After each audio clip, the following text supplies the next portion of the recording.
നാളെ അംബേദ്കർ ജയന്തിയും പൊതു ഒഴിവുമാണ്. V Singh Indian പ്രധാനമന്ത്രിയായിരിക്കുന്ന സമയത്താണ് അംബേദ്കർ ജയന്തി രാജ്യത്താകമാനം പൊതു അവധിയാക്കി. അതുമുതൽക്ക് കേരള സംസ്ഥാന സർക്കാർ ഇത് ഒരു പൊതു അവധിയായിട്ട് അംഗീകരിച്ചിട്ടുണ്ട്. അംബേദ്കറുടെ സ്മരണയ്ക്ക് മുന്നിൽ ആദരാഞ്ജലി അർപ്പിച്ചുകൊണ്ട് നമ്മളിപ്പോൾ ഓർമ്മിക്കുന്നത് നിതിൻ രാജ് എന്ന ചെറുപ്പക്കാരൻ. തിരുവനന്തപുരം സ്വദേശിയായ നിതിൻ രാജ് വലിയ പ്രതീക്ഷകളോടും സങ്കല്പങ്ങളോടും കൂടിയിട്ടാണ് കണ്ണൂർ ജില്ലയിലെ അഞ്ചരക്കണ്ടി ഡെൻ്റൽ കോളേജിൽ പഠനത്തിന് പോയത്. അവിടെ ഉണ്ടായ ജാതികവും മറ്റു തരത്തിലുള്ള പീഡന നിമിത്തം ആ ചെറുപ്പക്കാരൻ ആത്മഹത്യ ചെയ്തു എന്ന വാർത്തയാണ് നമ്മൾ ഇപ്പോൾ അറിയുന്നത്. അപ്പോൾ ഇതേക്കുറിച്ച് പോലീസ് അന്വേഷണത്തിന് ഉത്തരവിട്ടിട്ടുണ്ട്. വകുപ്പ് തല അന്വേഷണം ഉണ്ടാകും, കുറ്റക്കാരായ ആളുകൾക്കെതിരെ കർശന നടപടിയെടുക്കും എന്നൊക്കെ നമ്മുടെ വിദ്യാഭ്യാസ മന്ത്രി ശിവൻകുട്ടി ഗർജിച്ചിട്ടുണ്ട്. ഈ സംഭവം നടന്നത് കണ്ണൂർ ജില്ലയിലാണ്. കമ്മ്യൂണിസ്റ്റ് പാർട്ടിയുടെ ഈറ്റില്ലവും പോറ്റില്ലവുമായ കമ്മ്യൂണിസ്റ്റ് ശക്തി കേന്ദ്രമായ അഞ്ചരക്കണ്ടിയിലാണ്. അപ്പോൾ ഇങ്ങനെ ഒരു സംഭവം ഉണ്ടായപ്പോൾ അവിടുത്തെ SFIക്കാർ, DYFIക്കാർ, ജനാധിപത്യ മഹിളാ അസോസിയേഷൻകാർ, മൂത്ത മാർക്സിസ്റ്റുകാരും ഒക്കെ എന്ത് ചെയ്യുമായിരുന്നു? ഇത് ഒരു ദിവസം കൊണ്ടുണ്ടായ സംഭവമല്ല. ആ കോളേജിൽ വളരെ കാലമായിട്ട് ഇങ്ങനെയുള്ള സംഭവങ്ങൾ നടന്നുകൊണ്ടിരിക്കുന്നു. വിദ്യാർത്ഥികൾ പ്രതികരിക്കാത്തതുകൊണ്ട് മാത്രമാണ് ഈ അതിക്രമങ്ങൾ കൂടി ഇപ്പോൾ ഒരു വിദ്യാർത്ഥിയുടെ ആത്മഹത്യയിൽ എത്തിച്ചത് എന്ന് പറയും. അപ്പോൾ ഇന്ത്യക്ക് സ്വാതന്ത്ര്യം കിട്ടി ഇത്തരം വർഷങ്ങൾക്ക് ശേഷം ഡോക്ടർ അംബേദ്കർ എഴുതിയ എല്ലാവർക്കും സമത്വം വാഗ്ദാനം ചെയ്യുന്ന ഒരു ഭരണഘടന രാജ്യത്ത് നിലനിൽക്കുമ്പോഴും അയിത്തോച്ചാടന നിയമവും ജാതീയമായ ഉച്ചനീചത്വങ്ങളൊക്കെ തുടച്ചു മാറ്റാനുള്ള നിരവധി നിയമനിർമ്മാണങ്ങൾ നടന്നതിന് ശേഷവും പട്ടികജാതി പട്ടികവർഗ്ഗക്കാർക്കെതിരായ അതിക്രമങ്ങൾ തടയുന്നതിന് വേണ്ടി ഒരു നിയമം ഉണ്ടാവുകയും ആ നിയമം 3 തവണ ഭേദഗതി ചെയ്ത് അതിലെ വകുപ്പുകൾ കൂടുതൽ കർക്കശമാക്കുകയും ചെയ്തതിന് ശേഷവും ഈ പ്രബുദ്ധമായ കേരളത്തിൽ, നമ്മുടെ നവോത്ഥാന കേരളത്തിൽ, നവോത്ഥാനം ഇങ്ങനെ അലയടിച്ചുകൊണ്ടിരിക്കുന്ന ഈ കേരള സംസ്ഥാനത്ത് ഇതുപോലെ ഒരു ദുരന്ത സംഭവം ഉണ്ടായി എന്ന് പറയുമ്പോൾ അത് തീർച്ചയായിട്ടും വളരെ ഗൗരവ സ്വഭാവമുള്ളതാണ്. രാഷ്ട്രീയ നേതാക്കന്മാരൊക്കെ ഞെട്ടിയിട്ടുണ്ട്. അതുപോലെ ഇതിനെതിരെ നടപടിയെടുക്കുമെന്ന് പ്രഖ്യാപിച്ചിട്ടുണ്ട്. പക്ഷേ ബന്ധപ്പെട്ട ആളുകൾ ആരെ അറസ്റ്റ് ചെയ്തിട്ടില്ല.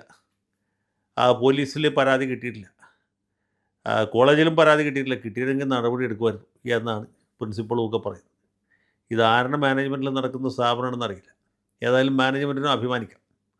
ഇങ്ങനെയൊക്കെയുള്ള വിദ്യാർത്ഥികൾ, ഇതിന് പറ്റിയ അധ്യാപകന്മാരും പഹച്ചികളും ഒക്കെ ഉള്ള ഒരു സ്ഥാപനം എന്ന് പറയുന്നത് ഒറ്റപ്പെട്ട സംഭവമല്ല. കാരണം പല പ്രൊഫഷണൽ കോളേജുകളിൽ ഇതുപോലുള്ള പലതരത്തിലുള്ള ചൂഷണങ്ങൾ നടക്കുന്നുണ്ട്. ജാതിയുടെ അടിസ്ഥാനത്തിൽ മാത്രമല്ല, നിറത്തിൻ്റെ അടിസ്ഥാനത്തിൽ മാത്രമല്ല. ഈ സെഷൻ മാർക്ക് കൊടുക്കാതെ ഇൻറ്റേർണൽ പരീക്ഷയിൽ തോൽപ്പിക്കുന്നവരുണ്ട്, മറ്റു തരത്തിൽ പീഡിപ്പിക്കുന്നവരുണ്ട്, വിദ്യാർത്ഥികളെ ശാരീരികമായിട്ടും സാമ്പത്തികമായിട്ടും ചൂഷണം ചെയ്യുന്നവരുണ്ട്. സീനിയർ വിദ്യാർത്ഥികളിൽ നിന്ന് വലിയ പീഡനം അനുഭവിക്കുന്ന ജൂനിയർ വിദ്യാർത്ഥികളുണ്ട്. നമ്മൾ പൂക്കോട് വെറ്ററിനറി കോളേജിൽ കണ്ട പോലെ പൈശാചികമായ റാഗിങ്ങുണ്ട്. ഇതിനൊക്കെ ഓശാന പാടുന്ന അധ്യാപകന്മാരും പ്രിൻസിപ്പൾമാരും ഡീൻമാരുമുണ്ട്, ഹോസ്റ്റൽ വാർഡന്മാരുണ്ട്. അങ്ങനെ കേരളത്തിലെ ഉന്നത വിദ്യാഭ്യാസ രംഗം, പ്രത്യേകിച്ച് പ്രൊഫഷണൽ വിദ്യാഭ്യാസ രംഗം ആകമാനം രോഗഗ്രസ്തമാണ്, മലീമസമാണ്. ഇതൊക്കെ പരിഹരിക്കാനായിട്ട് ഉത്തരവാദിത്തമുള്ള ആളുകൾ സർക്കാരിലുണ്ട്, ഭരണകൂടത്തിൻ്റെ വിവിധ മേഖലകളിലുണ്ട്, ഉദ്യോഗസ്ഥ തലത്തിലുണ്ട്. പിന്നെ അനവധി വിദ്യാർത്ഥി സംഘടനകളുണ്ട്, യുവജന സംഘടനകളുണ്ട്, വനിതാ സംഘടനകളുണ്ട്, മറ്റ് പലതുമുണ്ട്. പിന്നെ വളരെ ജാഗ്രത പുലർത്തുന്ന നമ്മുടെ പോലീസുണ്ട്. പിന്നെ പോലീസിനെ ഭരിക്കുന്ന ശശി എന്ന് പറഞ്ഞ അതിഗംഭീരനായ പൊളിറ്റിക്കൽ സെക്രട്ടറി, അദ്ദേഹത്തിൻ്റെ തലയ്ക്ക് മീതെ കാരണഭൂതൻ എന്ന് പറഞ്ഞ കേരള ചക്രവർത്തിയുമുണ്ട്. ഇത്രയൊക്കെ ഉണ്ടായിട്ടാണ് ഇങ്ങനെയുള്ള അതിക്രമങ്ങൾ നടക്കുന്നത്. അപ്പോൾ ഇത് തീർച്ചയായിട്ടും ഒറ്റപ്പെട്ട സംഭവമല്ല. ഇതുപോലെ ജീവഹാനി, ജീവൻ സ്വയം ബലിയർപ്പിക്കേണ്ടി വന്ന ആളുകളുണ്ട്. വളരെയധികം ശാരീരിക പീഡനത്തിന് വിധേയരാക്കപ്പെട്ട വിദ്യാർത്ഥികളുണ്ട്. ഈ വിദ്യാർത്ഥി ആത്മഹത്യ ചെയ്തുകൊണ്ട് മാത്രമാണ് ഇതൊരു വിഷയമായത്.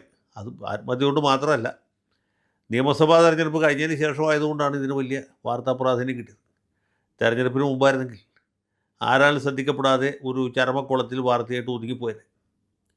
അപ്പോൾ കൃത്യസമയത്തായതുകൊണ്ടും വാർത്താ മാധ്യമങ്ങൾക്ക് പൊതുവെ മറ്റ് വിഷയങ്ങൾ കുറവായതുകൊണ്ടുമാണ് ഈ വിഷയം ഇത്രയും ഗുരുതരമായിട്ട് വന്നത്. ഇത് പറയുമ്പോൾ എനിക്ക് ഓർമ്മ വരുന്നത്, ശ്രീ ഉമ്മൻചാണ്ടി മുഖ്യമന്ത്രിയായിരുന്ന കാലത്ത് ആലപ്പുഴയിൽ പ്രിൻസിപ്പൽ സെഷൻസ് ജഡ്ജിയായിരുന്ന ബാബുരാജൻ എന്ന് പറഞ്ഞാൽ അദ്ദേഹം പട്ടിക സമുദായക്കാരനാണ്. കൊല്ലം ജില്ലയിലെ അഞ്ചൽ സ്വദേശിയായിരുന്നു. വളരെ ദരിദ്ര കുടുംബത്തിൽ നിന്ന് നിയമബിരുദം തേടി അതിനുശേഷം ജില്ലാ ജഡ്ജിയായിട്ട് ജുഡീഷ്യൽ സർവീസിൽ നേരിട്ട് പ്രവേശിച്ച ആളാണ്. ആ മനുഷ്യർ തൂക്കിക്കൊല്ലാൻ അധികാരമുള്ള ആൾ. മേലധികാര സ്ഥാനങ്ങളിൽ നിന്നുള്ള പീഡന നിമിത്തം അദ്ദേഹം താമസിക്കുന്ന ക്വാർട്ടേഴ്സ് വെച്ചാൽ വാടകയ്ക്ക് താമസിക്കുന്ന സ്ഥലം, അവിടെ കെട്ടി തൂങ്ങി മരിച്ച സംഭവം. അന്നും ഇതുപോലെ കുറച്ച് വാർത്തകളൊക്കെ വന്നു. ചില അഭിഭാഷക സംഘടനകൾ പ്രതിഷേധിച്ചു, പട്ടികജാതിക്കാരുടെ ചില സംഘടനകൾ പ്രതിഷേധിച്ചു. ബഹുമാനപ്പെട്ട മുഖ്യമന്ത്രി അത് ഡിവൈഎസ്പിയുടെ അന്വേഷണത്തിന് വിട്ടു. ഡിവൈഎസ്പി അദ്ദേഹം അന്വേഷിച്ച് അതിഗംഭീരമായ ഒരു റിപ്പോർട്ട് കൊടുത്തു. ആ റിപ്പോർട്ടിൽ ഈ മേലധികാര സ്ഥാനത്ത് നിന്ന് ചെറിയ ചില ബുദ്ധിമുട്ടുകളൊക്കെ ഇദ്ദേഹം നേരിട്ടിരുന്നു എന്ന് കണ്ടെത്തിയിരുന്നെങ്കിലും മരണകാരണം പുള്ളി പറഞ്ഞ് ഈ ഡിവൈഎസ്പിയുടെ അന്വേഷണത്തിൽ കണ്ടെത്തിയത് ബാബുരാജൻ സാമ്പത്തിക ബുദ്ധിമുട്ട് നിമിത്തം ആത്മഹത്യ ചെയ്തു എന്നാണ്. ബാബുരാജൻ പ്രേമനൈരാശ്യം മൂലം ആത്മഹത്യ ചെയ്തു എന്നാണ് ഡിവൈഎസ്പി ആദ്യം എഴുതിയിരുന്നെങ്കിൽ നമ്മളത് വിശ്വസിക്കേണ്ടി വരും. ബാബുരാജൻ്റെ ആത്മഹത്യയ്ക്ക് കാരണഭൂതനായ ആൾ പിന്നീട്, ആ സമയത്ത് അദ്ദേഹം ജില്ലാ ജഡ്ജിയായിരുന്നു, പിന്നീട് ഹൈക്കോടതി ജഡ്ജിയായി. ഈ ഹൈക്കോടതിയിൽ നിന്ന് കുറേ നാൾ നീതി നടപ്പാക്കിയതിന് ശേഷം ഇപ്പോൾ അടുത്തൂൺ പറ്റി. ഇപ്പോഴും കാശ് കിട്ടുന്ന എന്തോ സംവിധാനം ഉണ്ടെന്ന് തോന്നുന്നു. അങ്ങനെ സന്തോഷകരമായിട്ട് ജീവിക്കുന്നു. പോയത് ആർക്ക് പോയി? ബാബുരാജൻ്റെ ഭാര്യയ്ക്കും മക്കൾക്കും പോയി, വേറെ ആർക്കും പോയില്ല. അപ്പോൾ ഇതാണ് നമ്മുടെ നാട്ടിൽ നടക്കുന്ന ഈ ദളിത് സമുദായക്കാരോടൊക്കെ വലിയ സ്നേഹമൊക്കെ ആൾക്കാർ വാഗൊണ്ട് പറയും. ഇതുപോലുള്ള ദാരുണ സംഭവങ്ങൾ ഉണ്ടാകുമ്പോൾ പ്രതിഷേധിക്കും, പ്രതികരിക്കും, പത്രങ്ങൾ മുഖപ്രസംഗം എഴുതും, അവിടെ കൊണ്ട് തീർന്നു. അതിനപ്പുറത്തേക്ക് ഈ നാട്ടിലൊരു ചുക്കും നടക്കില്ല. ഇപ്പോൾ തന്നെ മരിച്ചുപോയ നിതിൻ രാജ് ചില ലോൺ ആപ്പുകൾ തലവെച്ച ആളാണ്. അവരിൽ നിന്നുള്ള നിരന്തര ഭീഷണി കാരണമാണ് അദ്ദേഹം ആത്മഹത്യ ചെയ്തെന്നുള്ളൊരു കൗണ്ടർ നറേറ്റീവ് വന്നു കഴിഞ്ഞു.